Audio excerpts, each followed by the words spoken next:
know this isn't relevant to anyone else, but I want to watch it anyway because I need to figure out what is going on in my neck of the woods. Alright. It's the storm that just doesn't want to stop. A local state of emergency was declared for Banks Peninsula, immediately south of Christchurch today.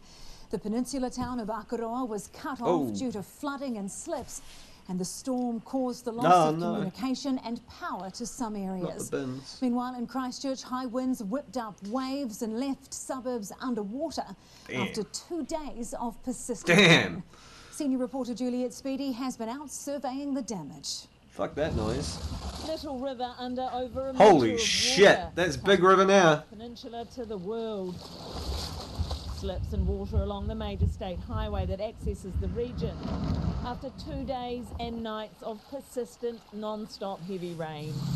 Preferred mode of transport on the roads, boats. Akaroa and surrounding parts of Banks Peninsula now joins the list of areas in New Zealand under a state of emergency after this latest giant storm battered the country.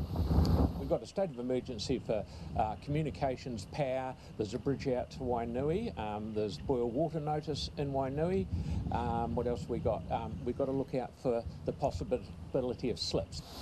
That possibility became a reality just south of Little River, and one took out a bridge in Wainui, cutting off access for many. A lot of debris on the road here as well. Locals said the storm was violent. I actually did have quite an emotive kind of response because the power of it is just phenomenal. And you look at that and think, God, if I was on that bridge when it collapsed, you would be dead. They know this will be a long recovery. It will be a number of weeks. Well, luckily my mum just gave me a tool today for smashing out the glass in your windscreen if you need it. The violence that left the North Island intensified last night in the south. Creeks turned into raging rivers at Alton Bradley Park.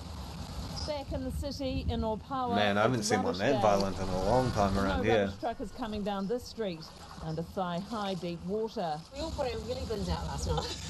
We did notice it was bin day. What idiots! We've all lost them, so hopefully they can do that. This woman tried to drive to work at 4:30 this morning, but instead of driving, her car started floating. In the driver's seat. Why would you try and drive to work? Why would you not? No, I'm not coming in today. The big reveal. Oh no. These riverside suburbs just keep flooding. So what do you think of this? It's pretty bad. Can you tell the difference between the road and the river? Not really. The problems have been here since pretty much the earthquakes, so whatever that is, 2000. I really hope he's wearing pants or shorts or something. It's been constant since then, really. We found this boat snapped off its moorings in high winds and rough seas yesterday in Corsair Bay. We came back here today to find the boat completely totaled. While there might not be widespread damage across Canterbury from this storm, there are certainly many pockets of heartbreak, and this relentless wind and rain just will not let up. Banks Peninsula was expected to be hit the hardest, and it was. Humans and animals left stranded. Months worth of rain fell in one long downpour. Those that live on Banks Peninsula, this is the end of the line. The roads to the get her! Ah, poor.